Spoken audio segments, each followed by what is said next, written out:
My fellow Americans, 4 years ago, we launched a great national effort to rebuild our country, to renew its spirit, and to restore the allegiance of this government to its citizens.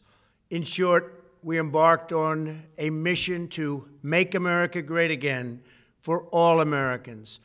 As I conclude my term as the 45th President of the United States, I stand before you truly proud of what we have achieved together.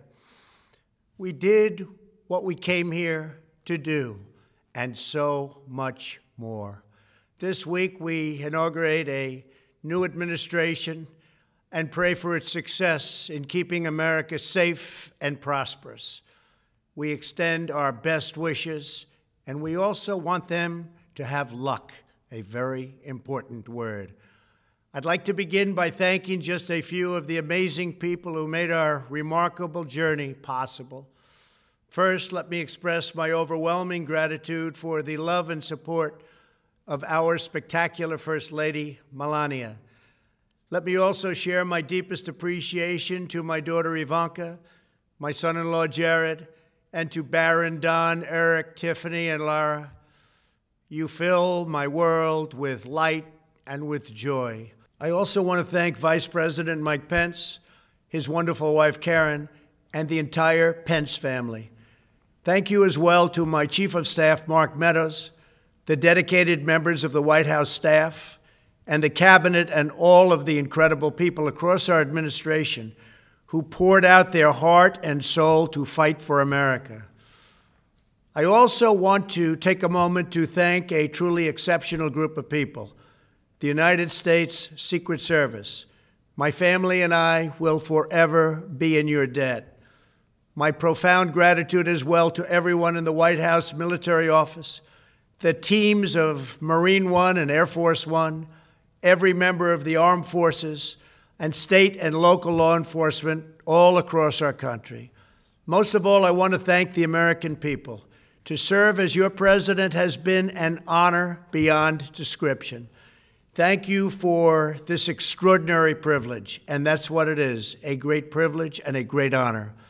We must never forget that while Americans will always have our disagreements, we are a nation of incredible, decent, faithful, and peace-loving citizens who all want our country to thrive and flourish and be very, very successful and good. We are a truly magnificent nation. All Americans were horrified by the assault on our Capitol. Political violence is an attack on everything we cherish as Americans. It can never be tolerated. Now more than ever, we must unify around our shared values and rise above the partisan rancor and forge our common destiny. 4 years ago, I came to Washington as the only true outsider ever to win the presidency. I had not spent my career as a politician, but as a builder looking at open skylines and imagining infinite possibilities. I ran for president because I knew there were towering new summits for America just waiting to be scaled. I knew the potential for our nation was boundless as long as we put America first. So I left behind my former life and stepped into a very difficult arena, but an arena nevertheless with all sorts of potential if properly done. America had given me so much, and I wanted to give something back. Together with millions of hardworking patriots across this land, we built the greatest political movement in the history of our country. We also built the greatest economy in the history of the world. It was about America first because we all wanted to make America great again. We restored the principle that a nation exists to serve its citizens. Our agenda was not about right or left. It wasn't about Republican or Democrat, but about the good of a nation, and that means the whole nation. With the support and prayers of the American people, we achieved more than anyone thought possible. Nobody thought we could even come close. We passed the largest package of tax cuts and reforms in American history. We slashed more job-killing regulations than any administration had ever done before. We fixed our broken trade deals, withdrew from the horrible Trans-Pacific Partnership and the impossible Paris Climate Accord, renegotiated the one-sided South Korea deal, and we replaced NAFTA with the groundbreaking USMCA. That's Mexico and Canada, a deal that's worked out very, very well. Also, and very importantly, we imposed historic and monumental tariffs on China, made a great new deal with China. But before the ink was even dry, we and the whole world got hit with the China virus. Our trade relationship was rapidly changing. Billions and billions of dollars were pouring into the U.S., but the virus forced us to go in a different direction. The whole world suffered, but America outperformed other countries economically because of our incredible economy and the economy that we built. Without the foundations and footings, it wouldn't have worked out this way. We wouldn't have some of the best numbers we've ever had. We also unlocked our energy resources and became the world's #1 producer of oil and natural gas, by far. Powered by these policies, we built the greatest economy in the history of the world. We reignited America's job creation and achieved record low unemployment for African Americans, Hispanic Americans, Asian Americans, women, almost everyone. Income soared, wages boomed, the American dream was restored, and millions were lifted from poverty in just a few short years. It was a miracle. The stock market set one record after another, with 148 stock market highs during this short period of time, and boosted the retirements and pensions of hardworking citizens all across our nation. 401ks are at a level they've never been at before. We've never seen numbers like we've seen, and that's before the pandemic and after the pandemic. We rebuilt the American manufacturing base, opened up thousands of new factories, and brought back the beautiful phrase, "Made in the USA." To make life better for working families, we doubled the child tax credit and signed the largest ever expansion of funding for child care and development. We joined with the private sector to secure commitments to train more than 16 million American workers for the jobs of tomorrow. When our nation was hit with the terrible pandemic, we produced not one, but 2 vaccines with record-breaking speed, and more will quickly follow. They said it couldn't be done, but we did it. They called it a medical miracle, and that's what they're calling it right now, a medical miracle. Another administration would have taken 3, 4, 5, maybe even up to 10 years to develop a vaccine. We did it in 9 months. We grieve for every life lost, and we pledge in their memory to wipe out this horrible pandemic once and for all. When the virus took its brutal toll on the world's economy, we launched the fastest economic recovery our country has ever seen. We passed nearly $4 trillion in economic relief, saved or supported over 50 million jobs, and slashed the unemployment rate in half. These are numbers that our country has never seen before. We created choice and transparency in health care, stood up to Big Pharma in so many ways, but especially in our effort to get favored nations clauses added, which will give us the lowest prescription drug prices anywhere in the world. We passed VA choice, VA accountability, right to try, and landmark criminal justice reform. We confirmed 3 new justices of the United States Supreme Court. We appointed nearly 300 federal judges to interpret our Constitution as written. For years, the American people pleaded with Washington to finally secure the nation's borders. I am pleased to say we answered that plea and achieved the most secure border in U.S. history. We have given our brave border agents and heroic ICE officers the tools they need to do their jobs better than they have ever done before, and to enforce our laws and keep America safe. We proudly leave the next administration with the strongest and most robust border security measures ever put into place. This includes historic agreements with Mexico, Guatemala, Honduras, and El Salvador, along with more than 450 miles of powerful new wall. We restored American strength at home and American leadership abroad. The world respects us again. Please don't lose that respect. We reclaimed our sovereignty by standing up for America at the United Nations and withdrawing from the one-sided global deals that never served our interest. And NATO countries are now paying hundreds of billions of dollars more than when I arrived just a few years ago. It was very unfair. We were paying the cost for the world. Now the world is helping us. And perhaps most importantly of all, with nearly $3 trillion, we fully rebuilt the American military, all made in the USA. We launched the first new branch of the United States Armed Forces in 75 years, the Space Force. And last spring, I stood at Kennedy Space Center in Florida and watched as American astronauts returned to space on American rockets for the first time in many, many years. We revitalized our alliances and rallied the nations of the world to stand up to China like never before. We obliterated the ISIS caliphate and ended the wretched life of its founder and leader, al-Baghdadi. We stood up to the oppressive Iranian regime and killed the world's top terrorist, Iranian butcher Qasem Soleimani. We recognized Jerusalem as the capital of Israel and recognized Israeli sovereignty over the Golan Heights. As a result of our bold diplomacy and principled realism, we achieved a series of historic peace deals in the Middle East. Nobody believed it could happen. The Abraham Accords opened the doors to a future of peace and harmony, not violence and bloodshed. It is the dawn of a new Middle East, and we are bringing our soldiers home. I am especially proud to be the first president in decades who has started no new wars.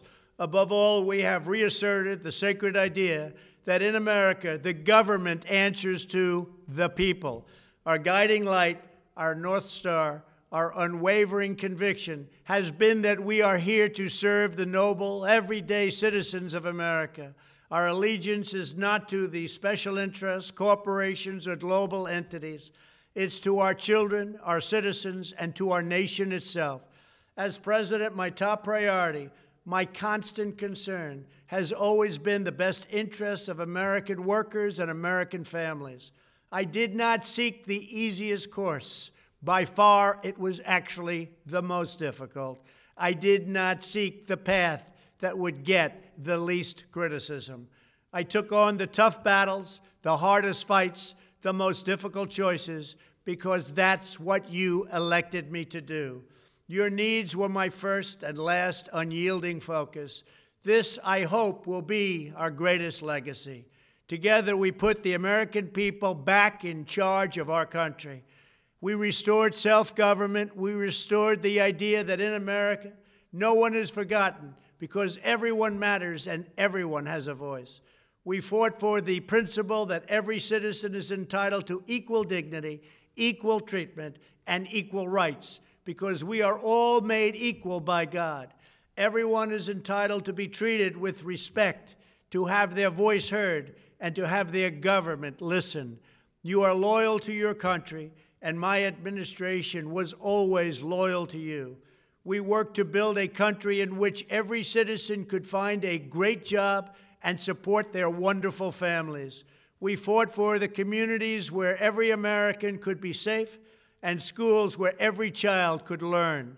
We promoted a culture where our laws would be upheld, our heroes honored, our history preserved, and law-abiding citizens are never taken for granted. Americans should take tremendous satisfaction in all that we have achieved together. It's incredible. Now, as I leave the White House, I have been reflecting on the dangers that threaten the priceless inheritance we all share. As the world's most powerful nation, America faces constant threats and challenges from abroad. But the greatest danger we face is a loss of confidence in ourselves, a loss of confidence in our national greatness. A nation is only as strong as its spirit. We are only as dynamic as our pride. We are only as vibrant as the faith that beats in the hearts of our people. No nation can long thrive that loses faith in its own values, history, and heroes, for these are the very sources of our unity and our vitality. What has always allowed America to prevail and triumph over the great challenges of the past has been an unyielding and unashamed conviction in the nobility of our country and its unique purpose in history. We must never lose this conviction. We must never forsake our belief in America. The key to national greatness lies in sustaining and instilling our shared national identity. That means focusing on what we have in common, the heritage that we all share. At the center of this heritage is also a robust belief in free expression, free speech, and open debate. Only if we forget who we are and how we got here could we ever allow political censorship and blacklisting to take place in America. It's not even thinkable. Shutting down free and open debate violates our core values and most enduring traditions. In America, we don't insist on absolute conformity or enforce rigid orthodoxies and punitive speech codes. We just don't do that. America is not a timid nation of tame souls who need to be sheltered and protected from those with whom we disagree. That's not who we are. It will never be who we are. For nearly 250 years, in the face of every challenge, Americans have always summoned our unmatched courage, confidence, and fierce independence. These are the miraculous traits that once led millions of everyday citizens to set out across a wild continent and carve out a new life in the Great West. It was the same profound love of our God-given freedom that willed our soldiers into battle and our astronauts into space. As I think back on the past 4 years, one image rises in my mind above all others. Whenever I traveled all along the motorcade route, there were thousands and thousands of people. They came out with their families so that they could stand as we passed and proudly wave our great American flag. It never failed to deeply move me. I knew that they did not just come out to show their support of me. They came out to show me their support and love for our country. This is a republic of proud citizens who are united by our common conviction that America is the greatest nation in all of history. We are and must always be a land of hope, of light, and of glory to all the world. This is the precious inheritance that we must safeguard at every single turn. For the past 4 years, I have worked to do just that. From a great hall of Muslim leaders in Riyadh to a great square of Polish people in Warsaw, from the floor of the Korean Assembly to the podium at the United Nations General Assembly, and from the Forbidden City in Beijing to the shadow of Mount Rushmore, I fought for you, I fought for your family, I fought for our country. Above all, I fought for America and all it stands for, and that is safe, strong, proud, and free. Now, as I prepare to hand power over to a new administration at noon on Wednesday, I want you to know that the movement we started is only just beginning. There's never been anything like it. The belief that a nation must serve its citizens will not dwindle, but instead only grow stronger by the day. As long as the American people hold in their hearts deep and devoted love of country, then there is nothing that this nation cannot achieve. Our communities will flourish, our people will be prosperous, our traditions will be cherished, our faith will be strong, and our future will be brighter than ever before. I go from this majestic place with a loyal and joyful heart, an optimistic spirit, and a supreme confidence that for our country and for our children, the best is yet to come. Thank you and farewell. God bless you. God bless the United States of America.